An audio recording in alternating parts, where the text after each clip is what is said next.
Katak pa mori be ki tuai e kamata ko e polokala mai no mana ke whahoko atu pe mo e stalik tupo pe me tonga eki o pune whaifatongia me ai pe me he kautaha ko e South Pacific Loans ka ko tui mahalo o ki ai ha ki palapare ma koe ke hu ma lava stalik hu mai ki loto ka ko osi taritari pehe lai ne ka ke i whinga ke hu mai ki loto ki tae pia ki whasi ke kai whinga ki whahu i master ki loto.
I he loto, ka e tupula ki o whai he moto, ka whai ngata ape whai no fua, a apai tu uho o tai, tai, tai, tai, tai.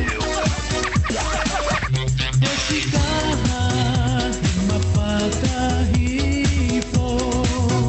loloa ae matangito,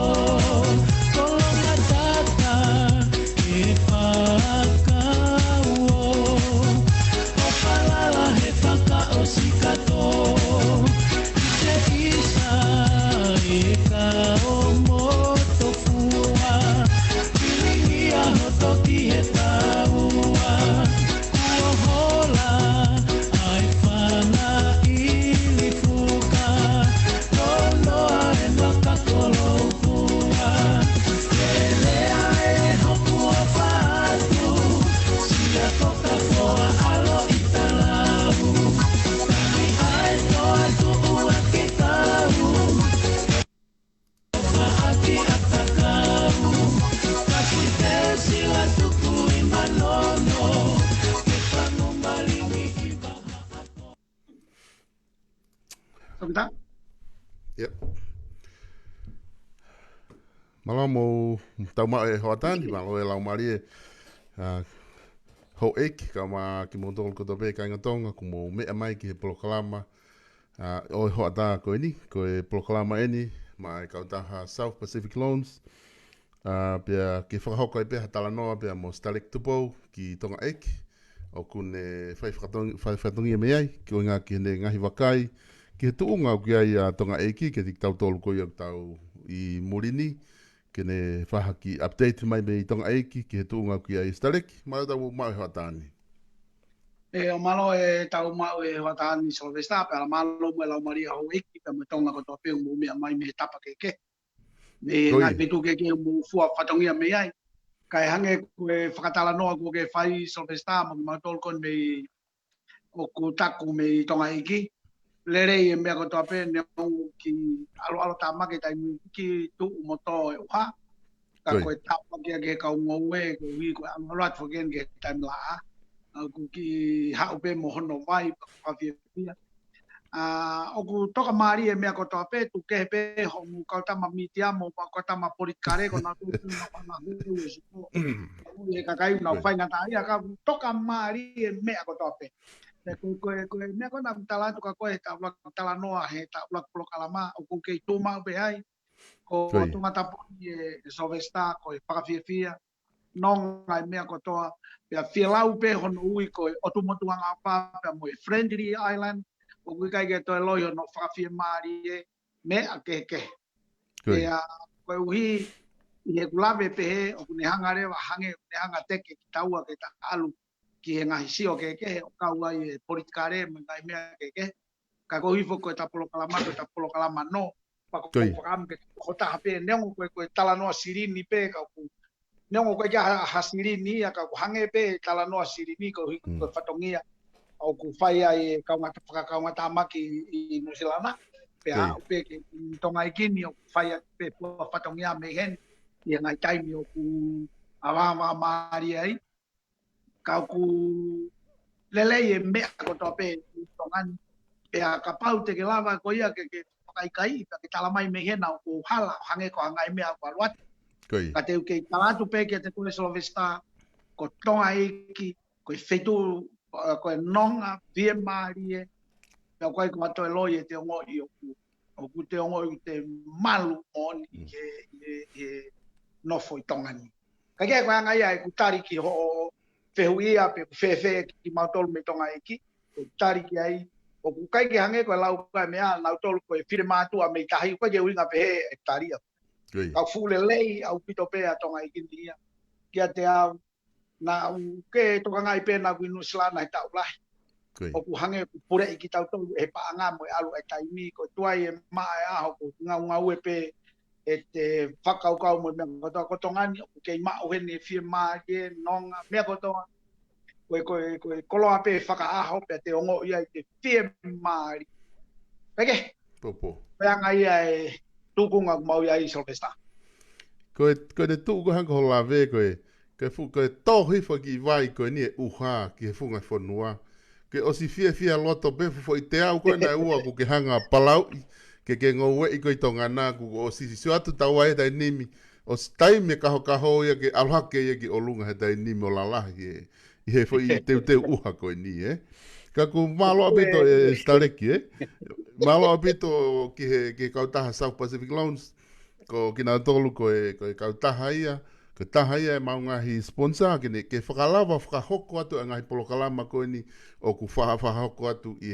he tau media sosiale pe hefo ke website pe aku ki mua ke ta hoko atu e ta tala noa ku fia whakamalo atu pe ke te koe ka mai toenga kau ngau e South Pacific Loans o mo ke loto fia maari ke whakapaanga e ngahi mea kotoa pe he whiraku me tau whetu utaki i he ka taha ngongo ko ne Vipon Media ka lava o whakahoko ma upe ngahi Polokalama, ngahi talanoa politikare o lava mao i kakai ke whakahoko atu, ke mamata ki ai mo lau konga, pe whanongo ki ai ho tau ka inga tonga una ulava ngau e aki, pe koe taha ia e mea ku whakawhiawhia, ka ki mua ke ta alu ki ho o, ke ta talanoa no mo ta noa paanga he kau taha, ko loto ke mao ki whainga maari e koe ni ke ki whakai e tange tu unga kona koe atonga, na ko ulo pe ulo tonga o na te hu fo ke fare are a hoko atu e nau ngā ue ka whafofonga. Ko haha o wakai ke tu unga kona koe e tau fare are a mo e ka whafofonga he tainimi. Ko mea pe ko pana si ke ai so vesta ko ni ke fa hange ku ke hanga teke iau ke pe ku hanga o pou ye pure anga ko esti. Koie, koie, Ka ku kai foki ke winga pe. koie.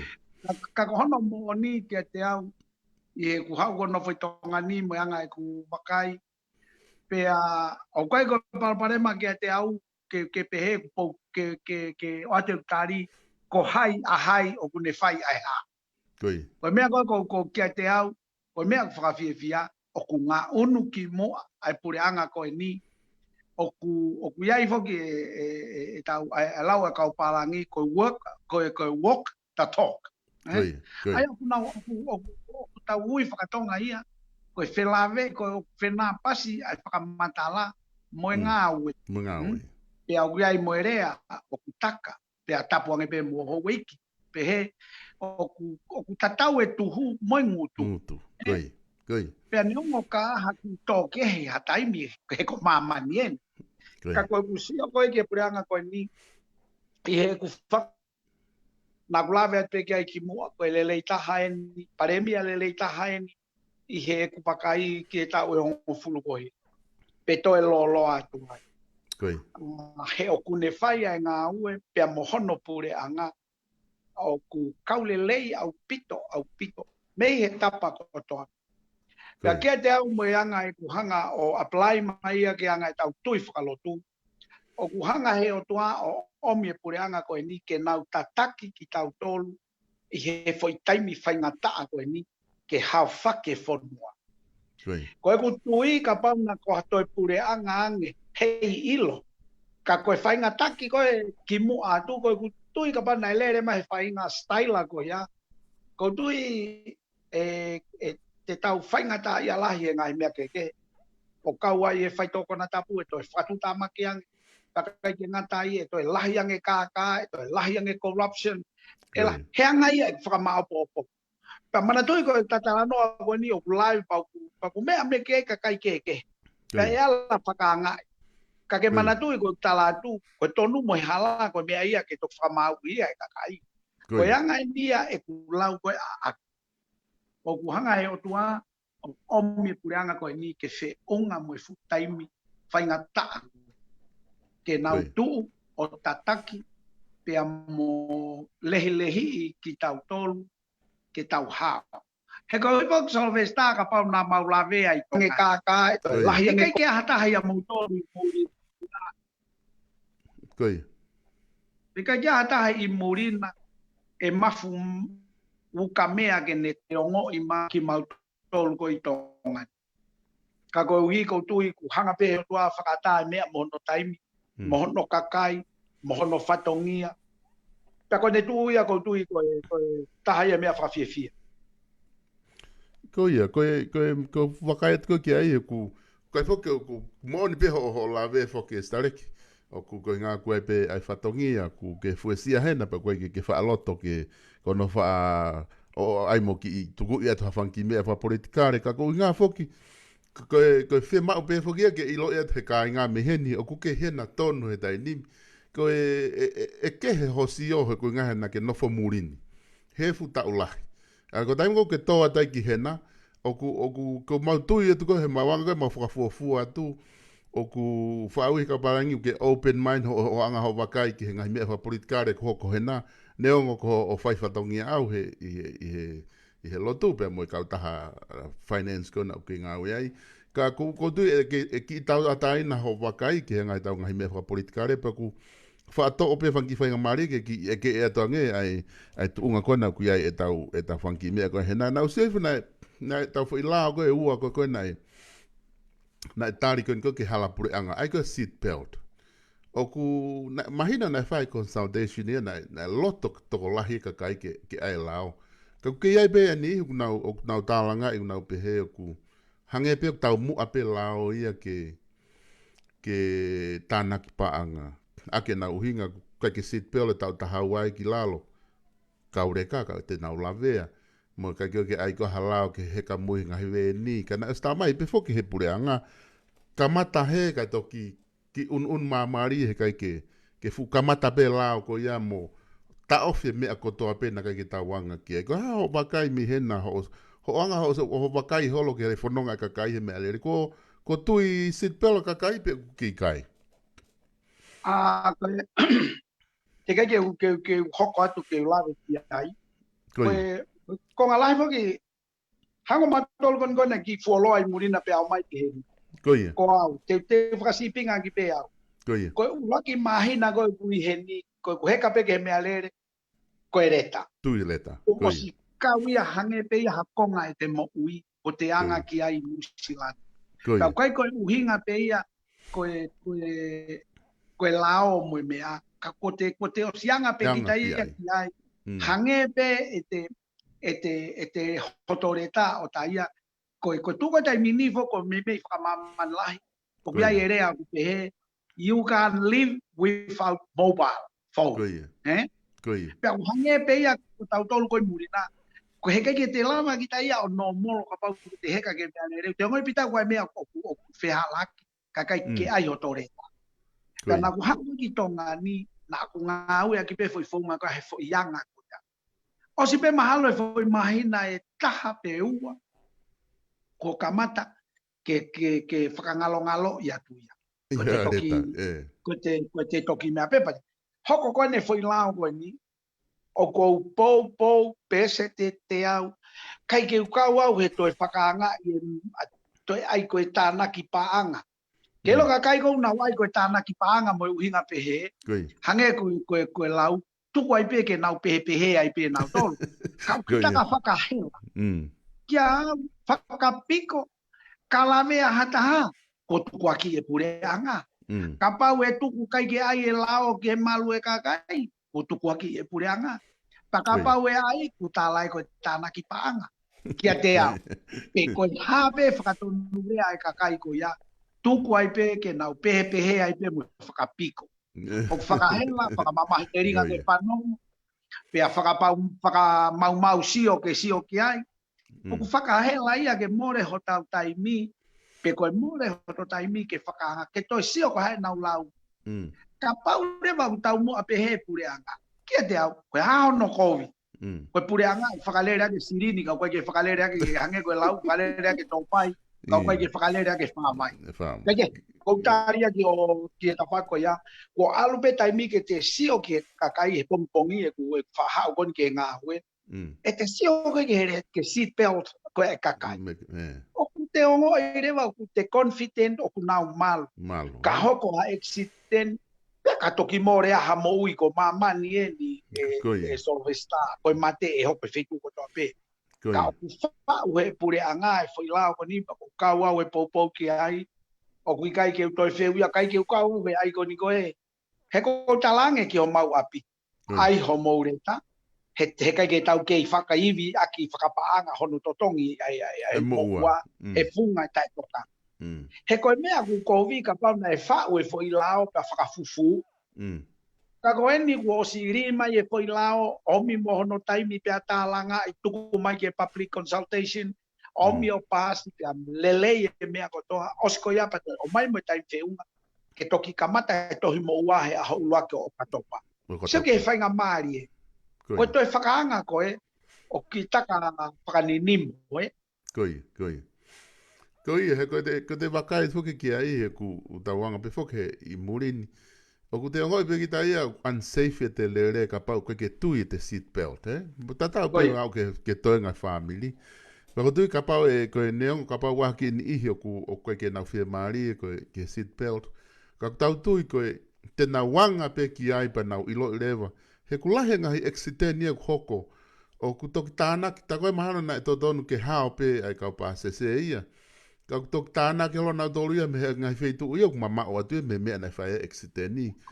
Ko ngā whuka kai ke nau seat belt. He ka ku tau tui mahalo e ao ngalahi pe e whai lao koe. Ni koe whewhe hao wakai atu ki he tau wharea rea. O ku ki he anga e tau kau whafofonga ku nau ke ngau e mahalohi pe ki ngahi tau mua na whiria ki nau tolu ki loto pe ko wahani i hia ko nau o si whapi o piko na tautai ni.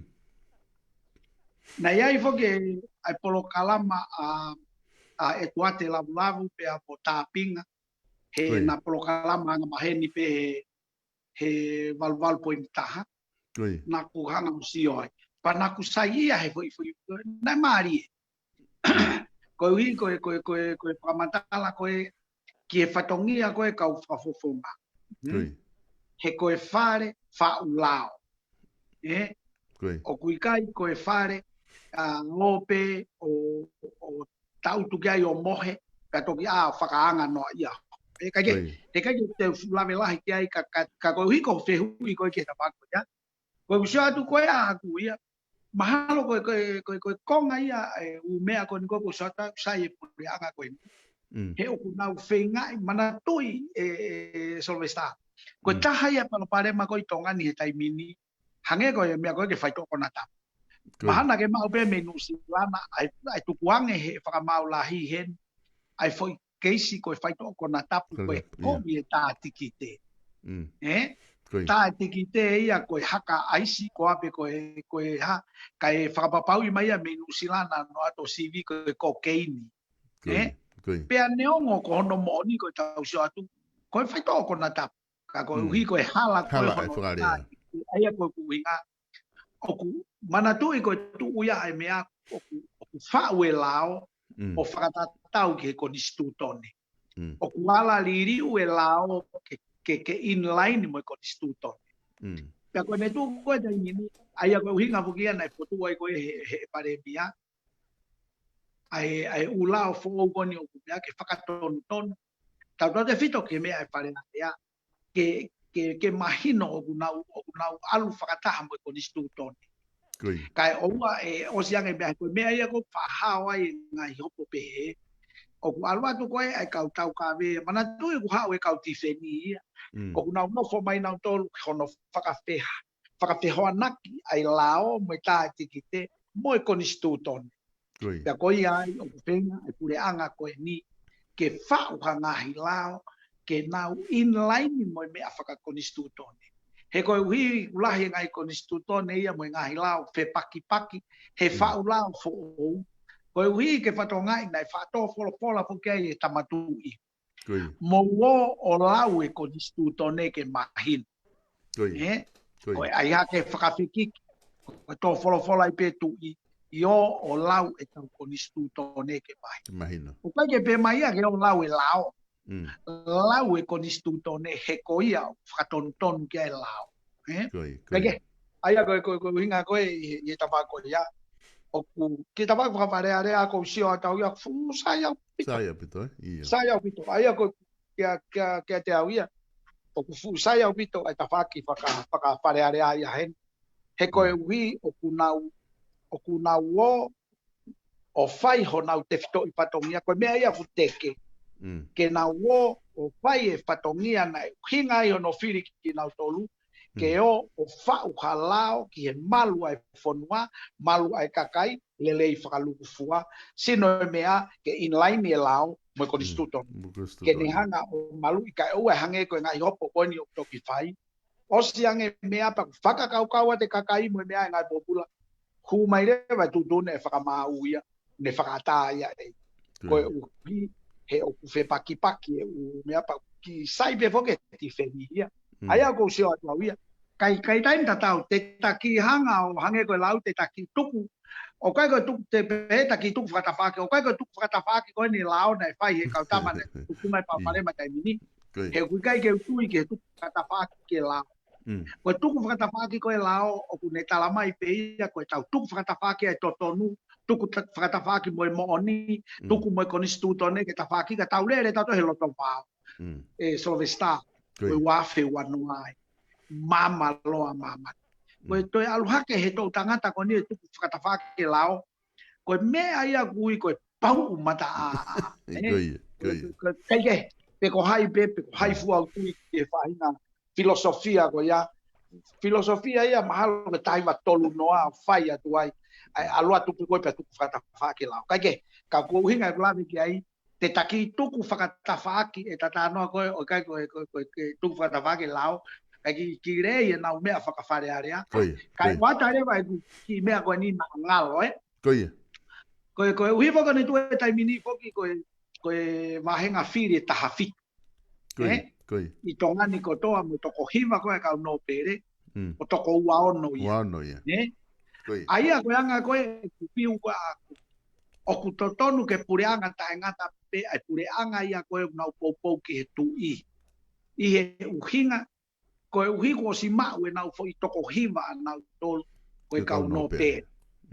Pe aku totonu tapu pe mo e kau no pere, ke nau no fo mau ke ta whaako ia, he koe awhiwala ki nau tolu e tui. Ka aua te nau toe o spiriti lo to, he koe ki tai mahino ia, koe ke mahino ka apo kako e uhinga nau toe o ai, o mo vete i lo to, pe ako whakatulo mo whakapapa, e kau no pere. Ka koe uhi koe fo i hiva ia ai tui. Ai aku fie mau pe, koe fo i toko ua ono koe, so koe fo i be mei koe fo i toko palu pe ia. Wana o si wini nau. Ka ke sio, unau te ope na tolo fihi loto ko ui, toi swing i holo, ka ke, koe eria kehe ia. Ka koe kusio tu, koe fo i sea koe ne taha fitu. Tonga tapu uluaki foki ulolo tonga, iai koe kulaulau atu ni e kutimi. Oh, iyo. Ai aku kulaulau atu ni e kutimi, he funga e ku analaiso. E anga koe kusio atu, koe kutimi koe ni, koe kutimi ia o ko ui koe rerei taha ki he rerei whakalukufua e porunua. Koe. O kai ke toka ngā uia pe patoa ka pe ku patoa pe ku mea koe koe ai pek. Ka koe ne tū koe ni koe teu whiri koe he tau kaha. Koe ku tui, koe timi koe te ua atu, koe timi ia o ko tui e ngari e kei whiri pe he kakai.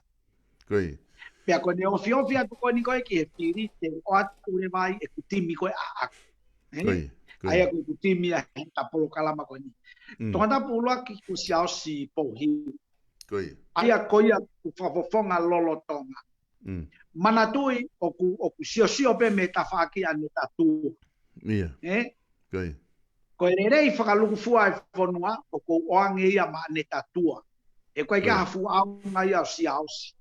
Koe ne koe mea pēnā whai ko alfa more taimi loto more pa ngāro to tongi e opo a kiu no e te apoini. Kake, isiu ke heia.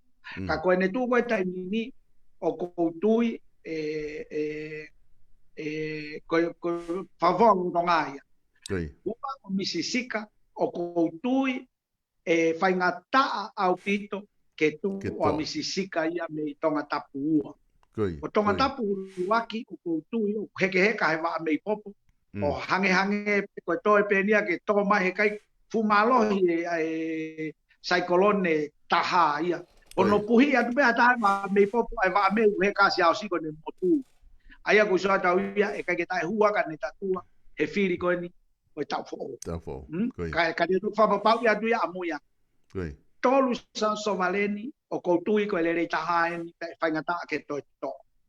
Ko whaafu, ko māteni, ko whamofonga ni ulahia e longa, pia o koutui, o ku heka mo toko taha ko ni e waa mei popo, koe ne koe whoi tautu koe, o kei masio sio pe ko pe tō tautu i whia, he whiri koe ni e hoko. Koe ni maa poki e nā lo salini, o ku hanga poki me ta whaki a aisake eke. Koe kutui ka pau e whiri a aisake, e hanga e aisake o teke i a lo salini. Ia kutui ko le rei taha ia a Isake o ka pau e tō ki loto. Hokore wa ko pastei o kutui o ku kei fumalohi a pito pēlere a pastei, na kutui o kei saipe mu ne pai patongia. Ko vuna, ko tūnga whakani o ku maarie a tonga tapu fik. He o kuna whepatos mau pe mo Sengstar. Pea o ku toi hanga whakena e hange ka hua pi veni. Aia koe kusio koe huko a piweni, hange pe ia hane poupou ana ka Sengstar. Tene tena vai uare vai o ta mai ai kai mau e Sengstar. Ka hawa Sengstar. Koe. Ai whiri ka ke, ko ki foi viu whaka politiki ia, ka koe ke uilo ipe futon whau te kai. Pika malu whakena se mis whaka hau. O koutui, o kukau mo se misi, he kai ke fupalala ki ai, pe tene kei mau kono se a te kai.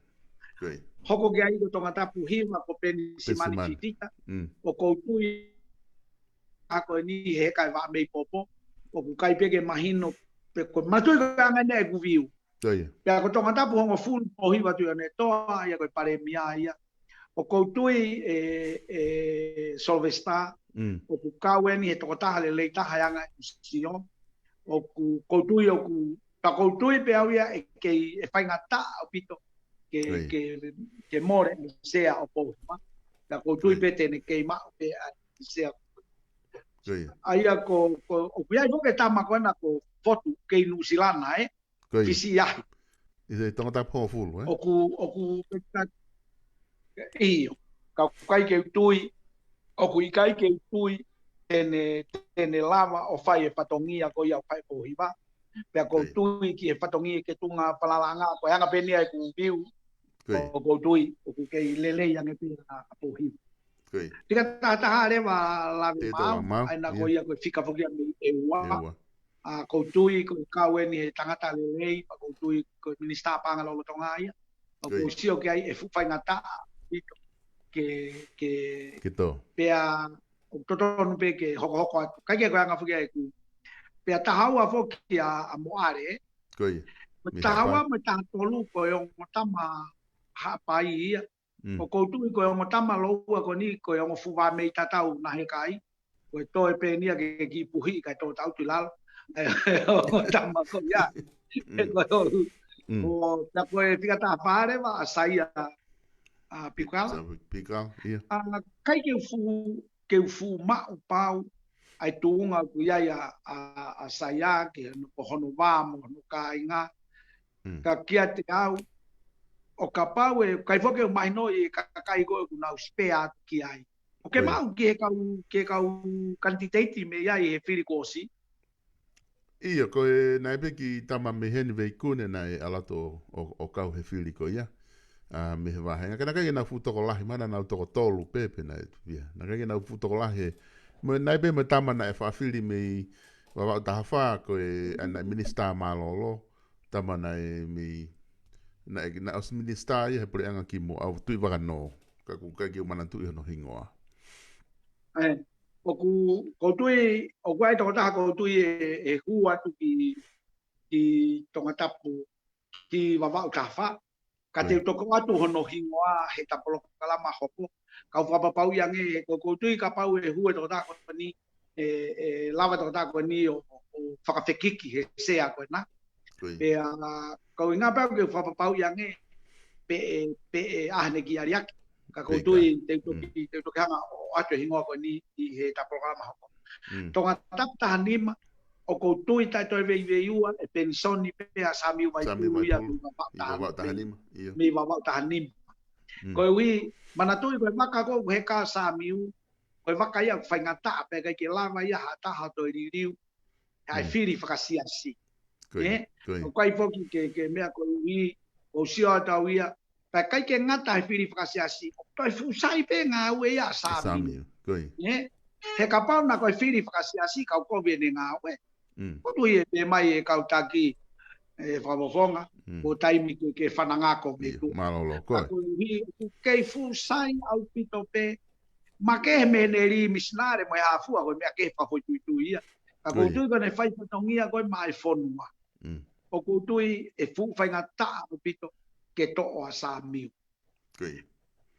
to kata to ko vama au tahaon ko vai mari ai o ia i foki ai au fonga lolo tonga a cosita pe au kai ke to eloi ene ngawe pe a mo ene langa ngawe o fai o ku mahino au pito ke te au i he ku hau ko ni ki tonga ni o ku fu sai au pito no ai tu ka ki ke ko fetu ko fetu ya ke vete me ngai tu ka ki ko ya kata talanoa ba me ko sio ki ai o fusai au pito ai ngau e ko ia a cosita ka ko uhi o ku hange ko ia ko lau ko ke lova o ku tau patu pe me hono tua avria mi waske sa pe o ku toi ki ko mai ai toi foi rei matua pe taha me astereria ko amana ki halafi o ku toi ko mai mo tangata pe me he i kare ko haia na masiko na me halau furi o si tonga tamako ia ia ko si heni tamako ia Aia koe Tua kalau. panalai so le wa ku pehen. O ku fu fai ngata ke te ke ia akosita. O ku ikai ke fai ngofua. Taimi tatau. Koe wahenga whiri koe ia koe wapau taha ono. Ko hono malo hinga ko rei mātu. Koe. Whiri koe ia ku osi. Na e wa mama na kai na ke. Aia koe ku mau na ke laka pe via la tu me rei mātu. Ia, whiri e tolu whamui mui. Koia, kana e kai ke na fu wa mama. Koe. Koia ai na malawa pehe e ngahi wahenga whiri ke he. O whakatatau i e ke koia pia toi mafuri rewa i koe sini ia. O aluhake a kosita o laka. Sa, wanga rewa e ku siatu ki ai e kei na tula pehe pe ai whiri ia a rei mātua. He kunau kei hanga pe o ngopi a vriamu waske koe whohaia o e maktofi a. Mahino pi mo e uhinga. Sa, aia koe tu koe a vriamu la tu. Ka o ka paurewa e kei whiri a vriami la tu. Pea teu kei pehe e tipeni e ne lawai a kosita. Meiha ane whainga ke mawahe au pito hono whika pea mei rei mātua. Koe uhi, koe historia ni ko tala noa tu aipa koutui ke tokanga i pei a koe. Koe uhi koe ngai wahe ko toa koe. O kuna wahe tatau atu he ngai whetu e ni pea fu mawahe au pito a kosita. He ngai whetu e ni iki. Aia koe malohinga o viriami ke ne lava o pitia ke a kosita ko rei mātua pe. Pea whenga e ke he ko ia ke lahi taha te ne ala. Sai, ta pehe ni, mana tui koe whiri ko o sina kai whoke tau mua viriami ko ske ia ke whiri, ka koe kore pehe ni ihi pea toki o atu tō mui. Hu atu pe e ne resisita ku mei. Sai, ko i siu ke he ia pena mei tatau ai pe ka pana ai fuoloa pe ha pena ki moni time campaign ni mo ha fua. Koe area mo ia ta. Ka o ka paurewa e pehe viriami ko ske ia kai ke toi whiri. Pea o ku hanga mai rewa e foi tolu ko. Ai ako a kosita. Pea o ku pore mai a manake hala fihi pea mei astereria. Pea mo tama koe na mei tua kalau. Mei koia seri tua kalau. Koe anga koe ku viu o ku ikai ke utui e ofi a seri tua kalau ke ne mau ai ke ofi he tala noa. Tanolo loa. O ku ikai ke utui e more panga ia. Pako saia pau ke koe uhi ka pau o kune pore i erea ko pai. Pea ai ke ne hanga o ririu ia he ola. Ka ko tui, kai ke tui au ia tene lava ko whanongo ki au atu ki rei mātua. Laku o lai ne whangi pula koan. Kau kai ke ne ilo ia, koe kere o rei mātua, koe rei mātua peke tō koane ai. He kai ke toi ha watahaya mea whitu kehe o tō koane o fua i rei mātua. Ka ko whanongo ki whaasi olo mene ki pula koane. O whenga ke laku holo ka koutui koe whangamoa whukia koe me whangi manupuna re mate te nau tosi e nau tolu ai whangaki koane o kukai o osi peu tege ke tupu ia ai ko pehe au ia o kai ke utui e o la lele a seri tua kalau i re mate mo amanaki koe kutui koe ka amanaki o kuikai ke utui e lavai e amanaki. Ko rea pe ko uongo i foki. Ui ko kai ka toi kehe wa sipa. Ko mautolu tonu ia. Ka ko utala noa aku ia me heanga koe ku analaiso. O ikai ke whaingo fua ke knock out a akosita. Ko knock out ko a akosita aonga ia ke te fiti te kita koe aonga ke te alat kita ia mo whainga whakapatu he whainga fuhu koe he taimi koe ai e whakahaka pa te holo mui ka te tuki tā mate ke mahino te win ko saka ke a akosita mana tui neongo koe tau talanoa he hingoa koe akosita ka o ki peki mei mui ai fuureta fuhu profesionalo ia ko e tua te lavlavu ko no viala tia o akosita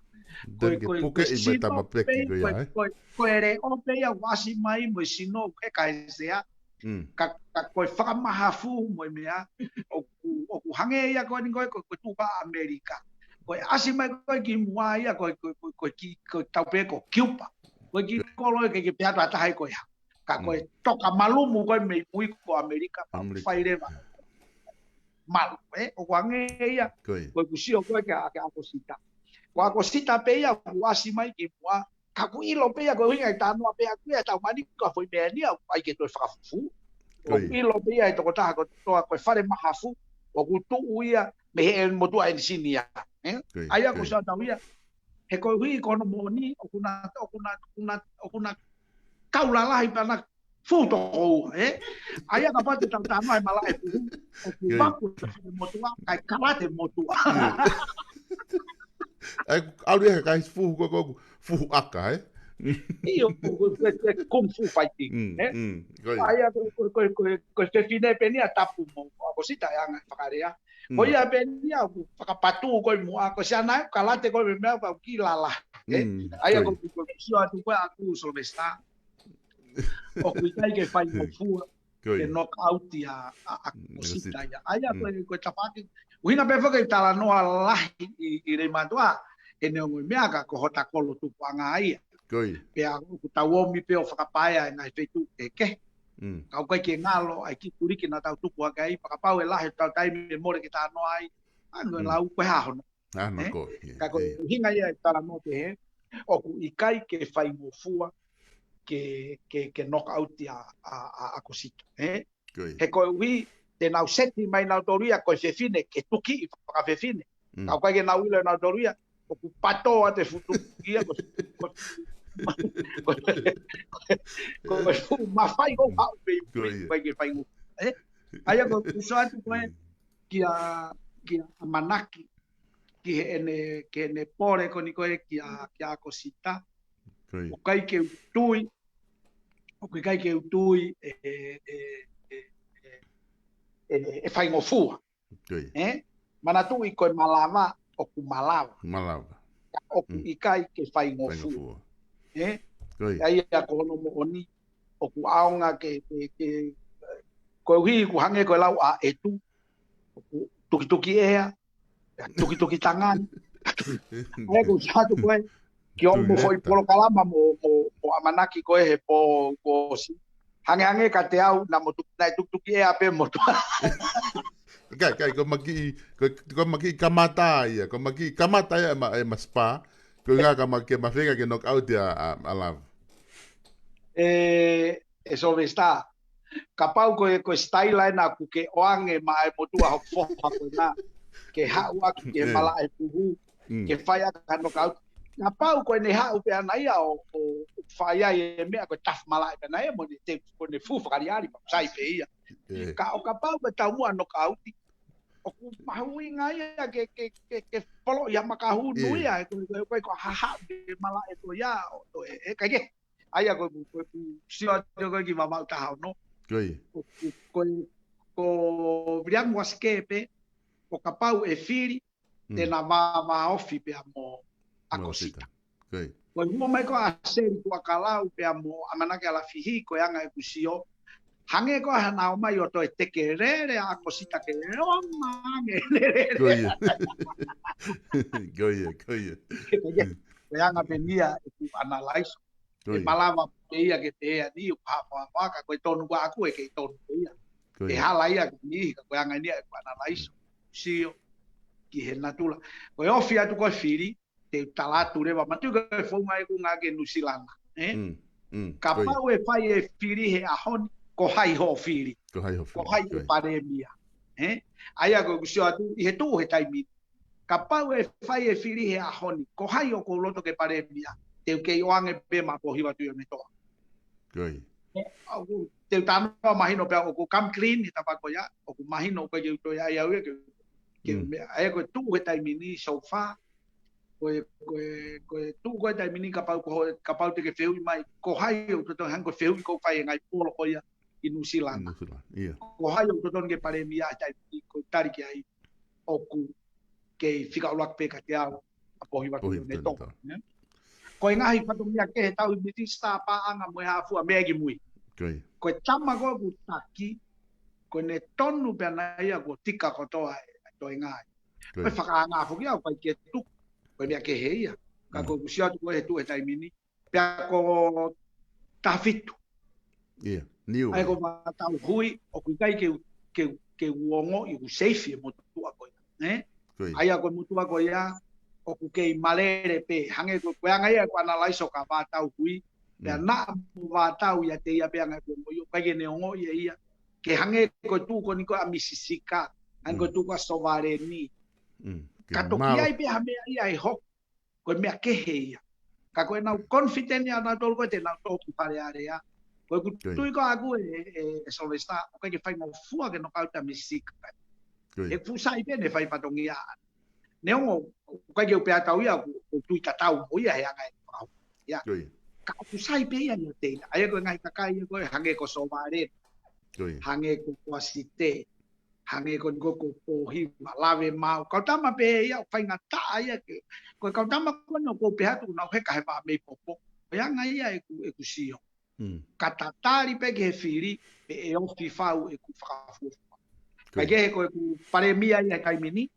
O kei whiri pe e au poi watu ane toa koe paremia ia o iponua. Tonu au pito pe ne hoko ana ke sea koe. Ko wātau hui o ku kei heka moia he wha mei popo. O sio koe ka wātau, o ku nā moha mawhatua pe hatahai o ku stekai hao. Koe i talaha wātau. Koe hui poki ku ta ase mai ke ta whaki pakapare ane a koe anga ena e ku sio atu ki he tukunga mau iai. Malawa pe ke whakaanga i mai, ka koe anga ia e. O ku maari ala hapito e stareki ai foi asi ko ia ho timi. Ko te ka toa he tainimi he ngai mitia ia mo tonga mo murini. Tika kia hata hai asi ma o mahane foi timi. Ki he tau ka hau. Ku ngā fo kei tuai mo kei taimi. Ko ho timi ko ni te whanga o le sisita ho timi ko ni o hiki i hona hui ngoa. O tuku i he tau pēsi ko hinga tau toki foki mai ha taimi he taimi ko iau he tau ka hau. O fiofi atu. Ke te wakai i ha to e riri. He pau pewa ai ki nihi maha e te riri o whakaukau. Pea te o mai leo hafo i timi ai pa tau toki si o le wai he whiri. He koutu e tonu apito pe ofi he tonu ho ngahi wakai. Ko e mea panga pia ko e ni ihi o ku ki toko lahe ka whafonga lolotonga ko si o hifo ku whailonga whehui. Hange ke whakarea o ke whai heka he wa ame popo mo ngahi mea pehe. Ka koutu i maha e tuku ai mea ko e nau whaamu ke taki i talanoa he anga koe he sipi mo mea ka ku heka ki ta te hoko ki ai, ko ngā ka ta taimi, ka ta ki foki moa e stareki ki South Pacific Loans, ko ngā he ku ta ki foki ki he South Pacific Loan o Talanoa mai ki ai, ki he whaifatongia koe kumo whahoko. Malo pito Solvesta, ko e whamalo foki ko hi he kai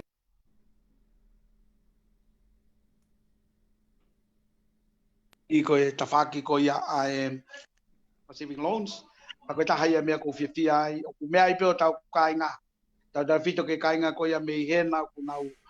O konga ua whoki e anga e ku analaiso e kau no. I he mau whengau e aki. Ko e kau no o ku nau whaingata ia he rea Whakapritania. Kau nau whiema pe ai tonga tala noa ki ai. Ta ko whiawhia e tokoni ka nau tonu.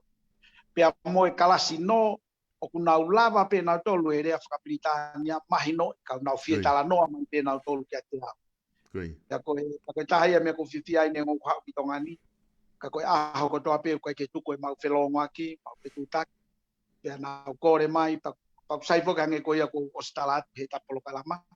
O ko excess ka kato pe ki he mau mea ko toa pe hen.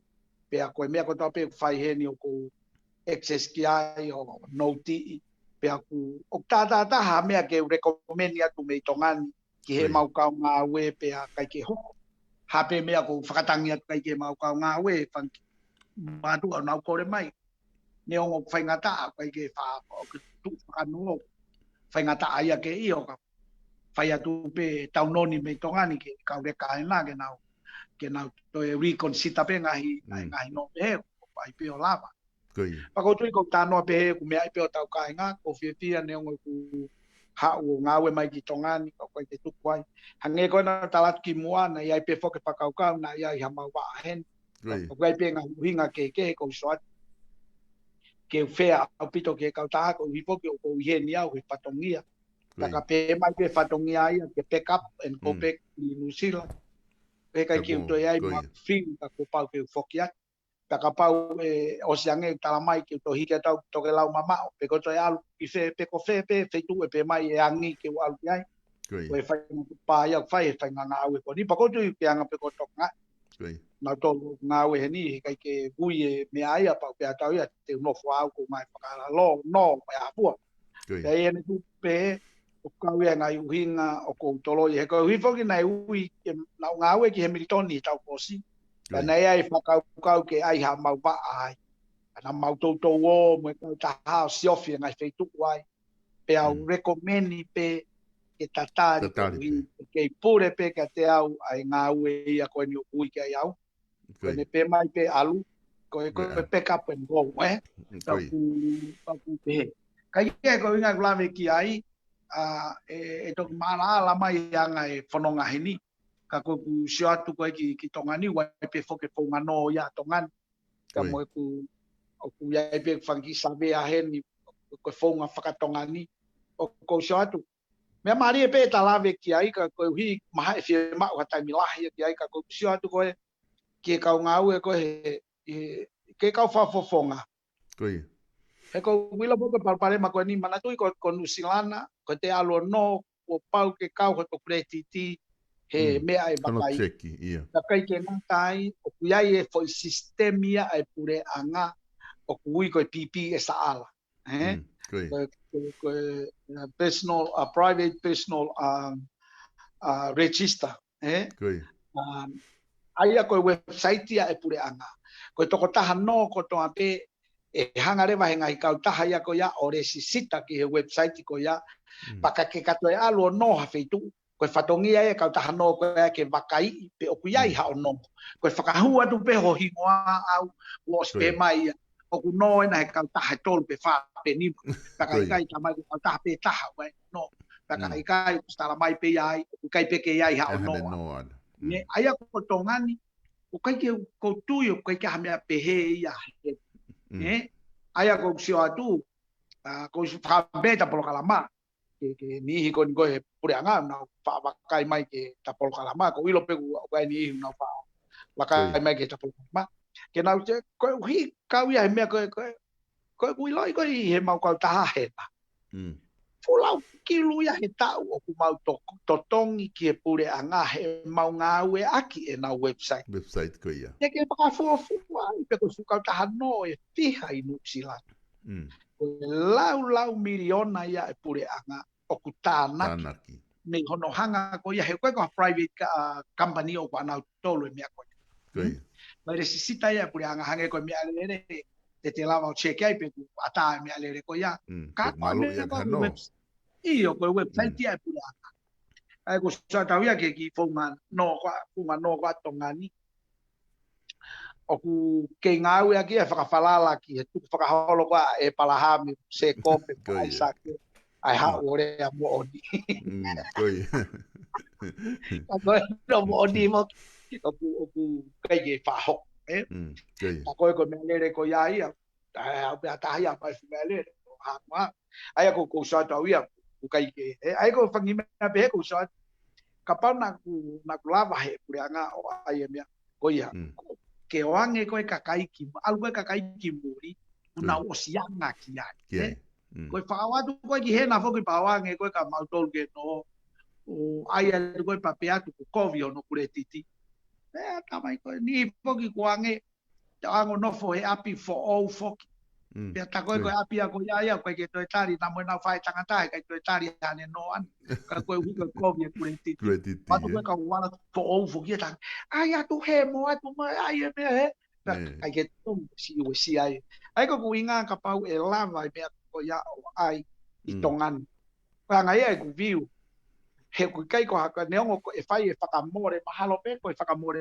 koe lau kilu pea o milion kai tāna ki pe ia he tau e taha o i o mau pe hange ko ni ko me whakahu foki ki ai e muri a mo u api ka pau te wala to no ka ku iai ha ku api ke malu iaki te nau cheki pe ku iai ha no api ko ia ko hai fua ku he hingo he api ko ia mo mea be Koe ni foki maha koe ope ke sa vea o ma me ia e re koti ko ia pe ko api ko ia ko tonga risi pe ko koe foi system kon ko tala noa ki ai o ko sia ia koe ke uila pe hano uhinga koe ke na o ai pe koe fu sio ke lahi whakamore pe koe ke aha hakau tama IT fe unga ke nau ka ko sia tu ka ka pate na warea pe na do monu silana o mai e foi system ko ia foi o ia mau ki heni pe ko ha fa nga poma ka ko foi tana ki paanga ia e pure anga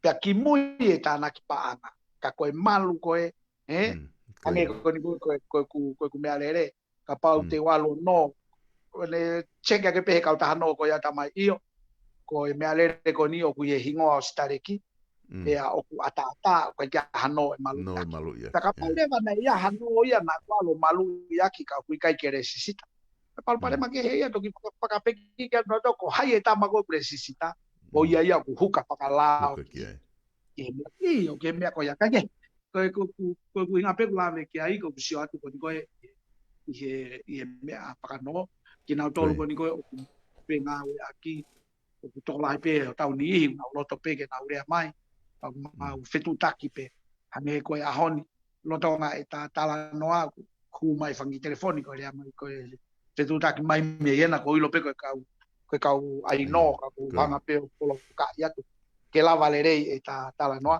ko hi ka pau motu hia ta fa aki me ko e lava pe ka kina tolu me mai o to ngai ko pinga ai ko ia ka ku fa pe fia mo to pe time tata hange ko ya ku mo me ai time ko ni ko ke u apo ine ni ma foki a okalanina ko ya foki e toenga ko to me aki taha ya koe na ke ua poine ni ma pala pe mo fangi pakangata ngata ta de fito ke ai te tu patahanga ai aku na mau ki lere mai foki he taimi na ma ai ni koe na ari foi ko ua na mau vai ko to ua pe he ofisi yo ofisi ua me he pe a toenga ko me ata tahanga ue pe me hono api ai ako toenga ka toa mau ngawe na ngawe pe mo na ngahi api lu silan tuku ke he au na ngawe to au me tonga pe mau pe ngawe ake pe pe ko ne foki ko no ua poine ni ma faka foki re vai ai ka ngawe ki he ofisio na ulere kakato tuku ke pe au mo to ko taha o ngawe me ona api he uhinga para family ma pe ko ta fana ta fa ki pe ka ku so lava le reipe ai ko me mau inga he ni ka inga tonga mo me mai ta te fito ka te mo tol me au kalani pe ko ha feitu pe ma va me au kalani te tau ke lava pe o pe nga we aki mo tolu mo fainga ta ia fainga be pe o mo tolu mo fainga ta ia ke re aki he kau nga we muri he na ko ata re te tu taki mai pe fika anga maheni tau os ilo ko to pe ko fika fa mo ui no valu ngea valu hiva valu pe ko haite netaria te telefoni talange ke kerea mai starek tupo pe ke ilo pe te na transfer mai horea te taria tu nei tonga ha pe ko pagu os me ai pe ai tau kainga ko hanga pe fo tu ki he mau polo kalama pe ko ne os pe ko ya ko me fetu takireva ke to ta ko ya talange gai ke ne amanaki fetu takate to ngai me pe pakotui os me ai pe ia tau kainga neongo ko sino pe ko ke feha aki ka ku mau felongo ake me ko to pe pa ko ke famalo ke ka ta hai na ke fienga o ake motuani pe tongani neongo mau va mama hono hanga he o se dio va he ki tau tolu ka to hanga he covid dio ai ke tau fe pingaki o ka neongo ia ko hiko teknologia pa tau famalo ai fa ta pe o tuanga me ke ne whakata pe hono whakamowete ki tau tolu, ne toi whakata pe mo i whaunga ke whai ai ho tau whakawheo ko taki, pea ne toi whakata pe mo i whaunga ke whakawhai ngofua ia ke mea kotoa. Ko ia tau sio positivi ke mea kotoa pe como está, pea hange ko ia ko mea nak talatu ko kia te koe pea mi tonga ni, koe kai ke toi loi nonga, fie maari ma i tonga ni, pea ko hao ko tui, mahalo pe te toki foki atu pe o pensioni ati nusilana. Koi. Koi. Lo tonga ai no fo heni hanga he o tua ia whakaata he mau ia whakasiasi. Hange peni ha tu hau. Relax mai tonga. Pea ko fia ko tui ko e tau ka hau. E tato polo kalama i pe ko ia e polo kalama e tau ka hau te ta polo kalama te urea atu ai me he ki mohenga moa o ku whai hono whenga ia tu me. Koi. Pa ko tui ko e toki eu ki lai ku ki whai toki uta. Koi. Ka ko malo bene ke kataki ai ngā wen ko o mai pio pakamakai mai hingoa ni apea ko le ki ata pe ku woki uta o pai ki famalo sino ai ka ko tui ko taha ia me afafia e solvesta e tafako ia ko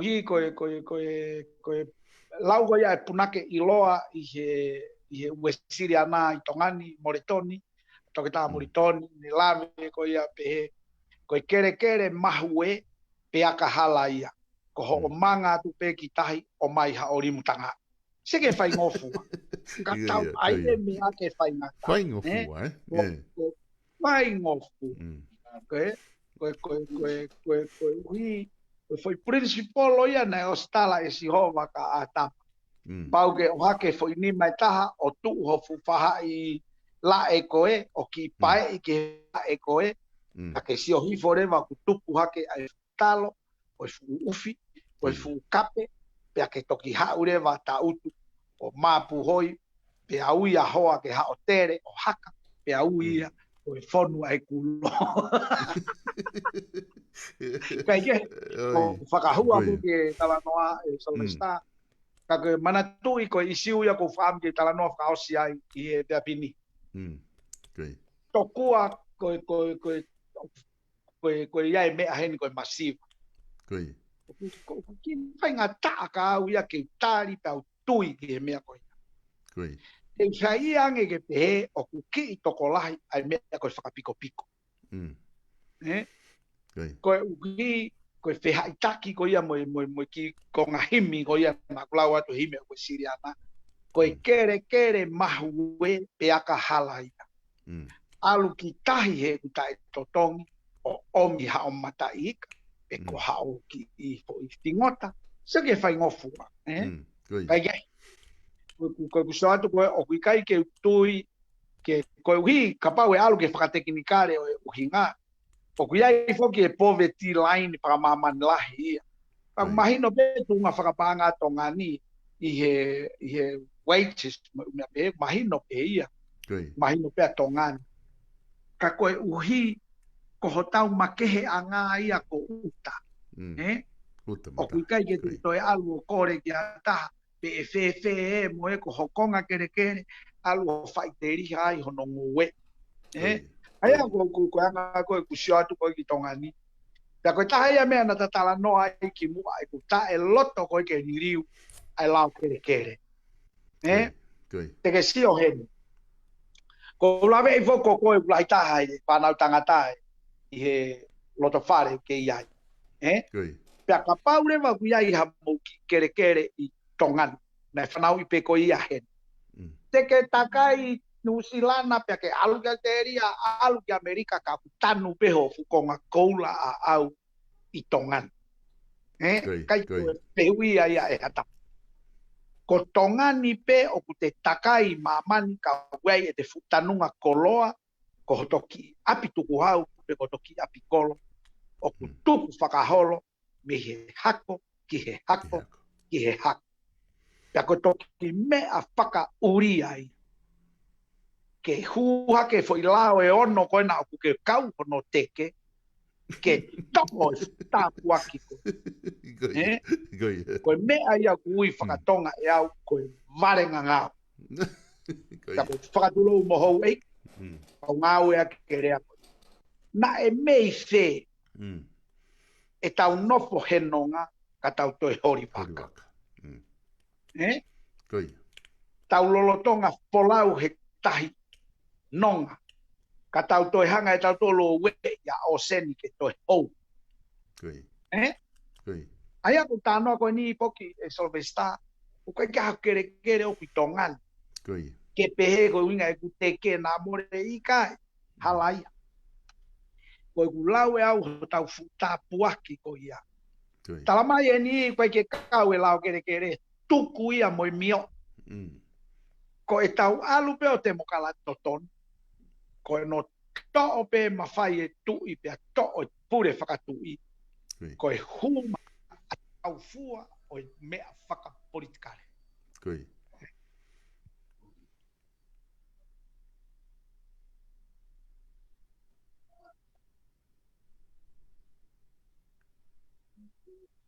o telefoni Koi. Koi ni wongo mai.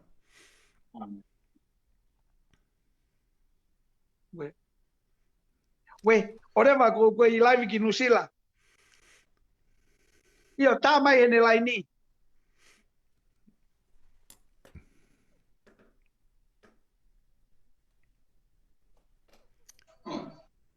we solo Go. Ia, koi ni wongo mai.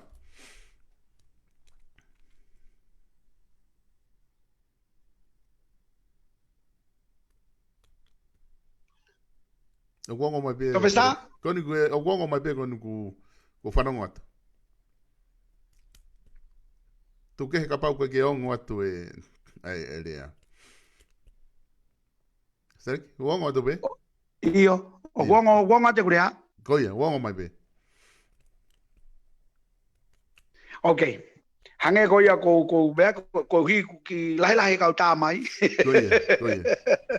ka ne ongo ia hange ko ia ko talatu ai mahu inga ko ia ai futa puaki o tongani tau kehe ai mei mamani o tau whanua kau ngā pia ha moa pe ki fisi pe ki Cook Island mo ngahi koto ai whanua kau ngā pi o kunau hange pe ko nusila he ko tau tolu pe tongani tuku whakaholo ho koloa ko ia pe koe futa puaki tau whakam tamai ni sai pe ai ka geriri tuku ia Buko foi loia ko ia ko no ai ko e loi o kare I e loi e hange ko kui fo hono taste ka ko e loi e ke loi peia o loi peia ko ia ko pe au solvesta ke ta frausi aquí he ta ki programa ko ni ka ko tala monu atu ke fai fatongia pe o ana nga lo fika fa mo ui ai fika ko ia South Pacific Loans ko hongo I pe me he ma ke ki no e wareti Noa malunge au, valu, hiva valu. Pea ke rea mai ai ki hata hape mau kau ngā we, koe mau waa o kua, whika ula ki manu kau, pea ka kuke ofi atu I manu Wellington, koe whika ua kuke fie rea mai ka te au, talange pe ke tō taha ne tari o telefoni, ke rea mai, ki motua ulu tea o kui lolotonga I nuka lofa, ki motua ko sterek tu pou, tokoni atu hamea, ala lava o tokoni atu ai, ka koutui, te wala tokoni e tawhako toa peo e no o kuke fie mau te ke yala fie mau ai e tokoni ka ko whatawange ke tau mau hau I ke eni le rei whamore pe solvesta ai wha ko ia e polo kalama ki lahi e wha alu ki uta lahi e wha au ki uta koe whakamanako atu e o ki uta te toki mahalo pena to iai pe hata ki polo kalama te toki live atu ai me feitu ko ia o ai ki mohenga moa ne ongo pe koe hape ki mea ka koe konga pe whakamalo sino pe mo e tawhako ia e koutu ku ke mea pe me inu slana koe mafa koe mea ka iheni Whangi taimi koe nei lahi I tae panga ua noa ke ki kato mea kai koe ni o toi holo I foia panga ua noa ke ki mire mila.